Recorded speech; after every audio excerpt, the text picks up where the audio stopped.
Just a quick video listing my Pokemon 2026 presents wishes, aka the 30th anniversary. It's not Christmas anymore, but I thought of doing something else from a bingo board. At most, I am assuming maybe 10 of my wishes would happen. It's gonna be a big event. Still, you should probably hold expectation at a realistic level, of course, and not something to go all gloom and doom over not happening. The freebie here is Pokemon reaching its 30th birthday, with lots to look back on and take a trip down memory lane. The first wish is ZA Epilogue. Like the end of Scarlet and Violet cycle, Assault Epilogue will likely be ZA's last send-off point.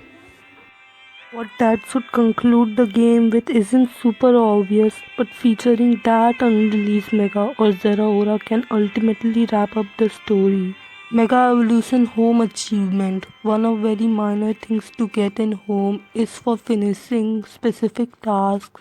You be handed cute stickers and background for customizing, and there isn't one for registering every Mega Pokemon because they were recently brought back.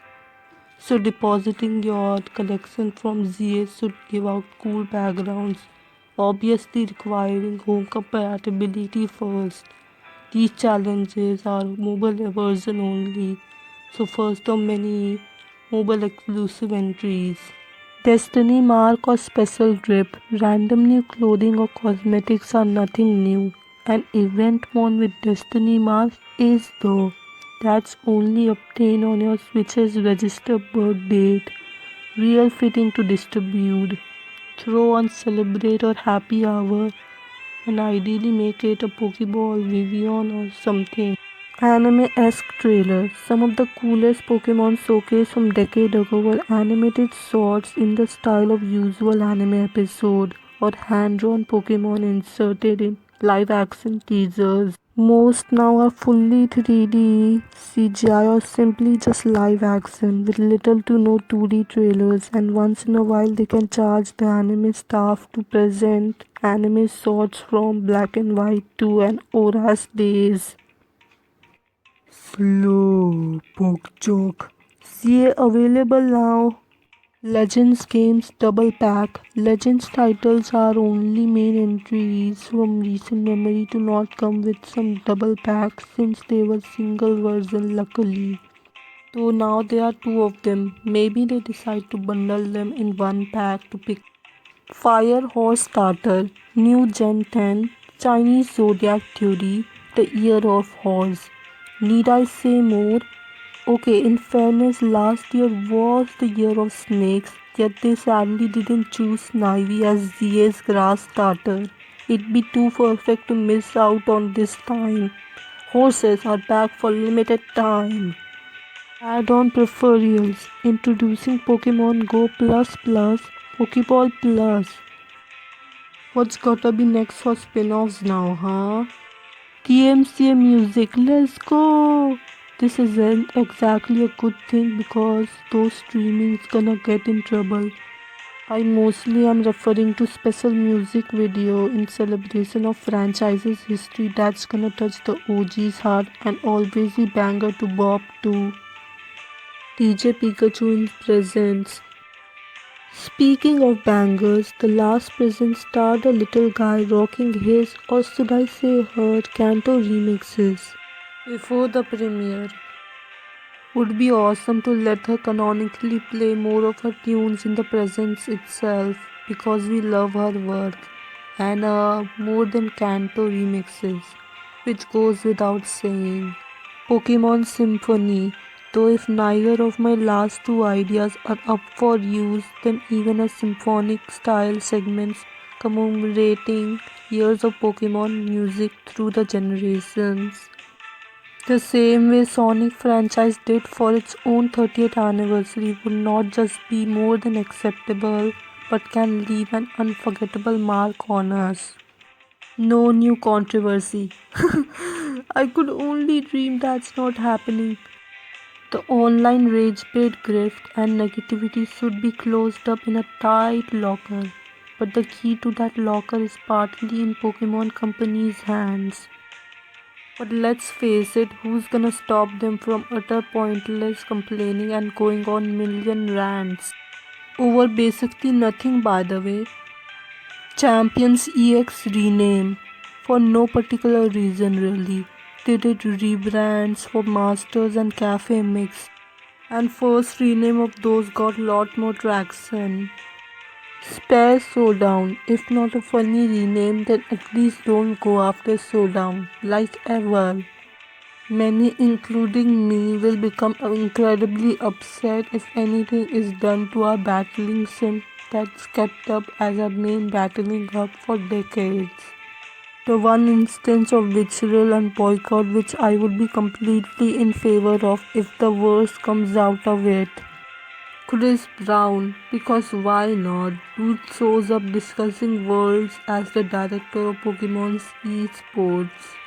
The only guy in all these presents who doesn't look like he's held at gunpoint to speak up. A complete shocker of century that many like, something that's so unexpected and out of pocket. Yet it very quickly gets the fans hyped, such as a new video game based on Pokemon Horizons. I mean, one look at Yellow and the Let's Go games and they are relatively inspired by the original anime. I am not keeping up with the show, but Horizon seems to be near its final stage. And what better way to round up Vico's era than by announcing spin-off, hopefully not gacha, built around the latest saga.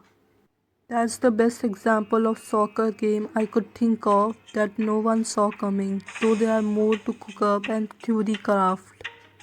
Pokemon TV/Horizon promoted via Pokemon Channel port.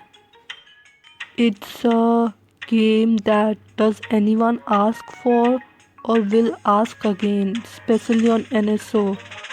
Besides memesters like me who would wanna laugh and meme around it later on like with Nintendo Virtual Boy. Liko or new Ash suit for Pokemon Masters EX. Ash already is in the game, put him in a fancy new suit. As for Liko or any other Horizon characters, this could be the time to bring them over. It's rewind time. I don't know why I have this written down when entry number 9 technically have the same sort of request.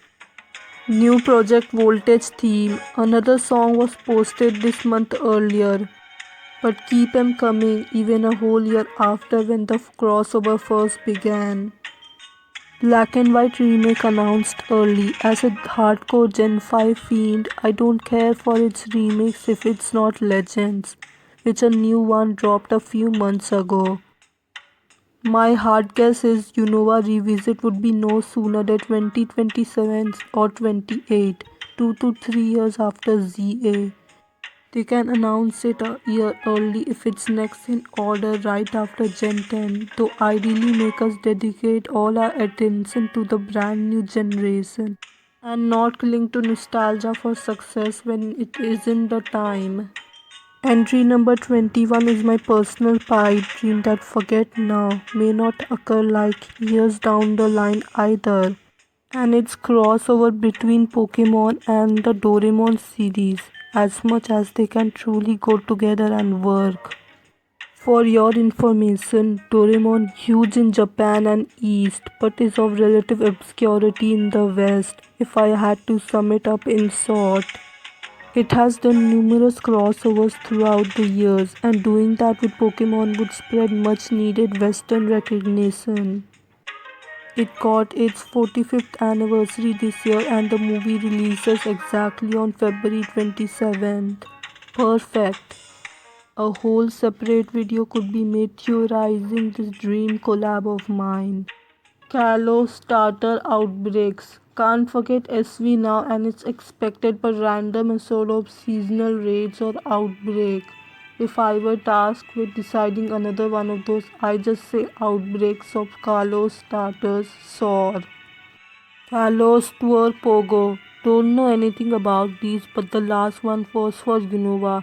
Thus Kalos would be next and slated shortly after Pokemon Day. New megas in Pogo/Unite.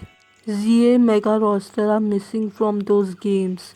I looked up and Phalanx is part of Pokemon Unite and great buff for it would be bringing over its Megazord form. Some such as the Z Megas have made their way in Go but most haven't yet. Pokemon Rodeo. Of the scrapped games and content, Rodeo had actual concepts and alpha footage in the making. How likely is it to be continued or revived given it has leaked to the public eye before being officially shown? We don't know. If you wanna learn more about it, the info is available online with tip of your fingers. It's mainly an online co-op with Poke Rides. Gen 10 roadmap. On the topic of leaks, allegedly 5-year worth of games has also surfaced online in the form of roadmap. At this point, Game Freak could publicly share their roadmap on the upcoming generation to better construct confidence and faith during marketing phase. Chinese updates made worldwide. Original Pokemon Quest notoriously stops at Gen 1 globally, except the Chinese version that's granted much larger lifespan. More features, Pokemon above Gen 1, more areas, to name a few. Pokemon Tactics on the other hand is solely provided to Chinese Unite players as well. Some auto chess mode thingy. No idea how fun they are but I have heard about them so thought of giving a passing mention. And finally, number 27. Extra perks for shiny hunters. As if ZA wasn't already easy enough to find shinies in, think of extra donuts or massive mass outbreaks. Thanks for watching. This was my first time using my actual voice and it's terrible and I hate it. Yet I may rather have my voice than opting for text to speech.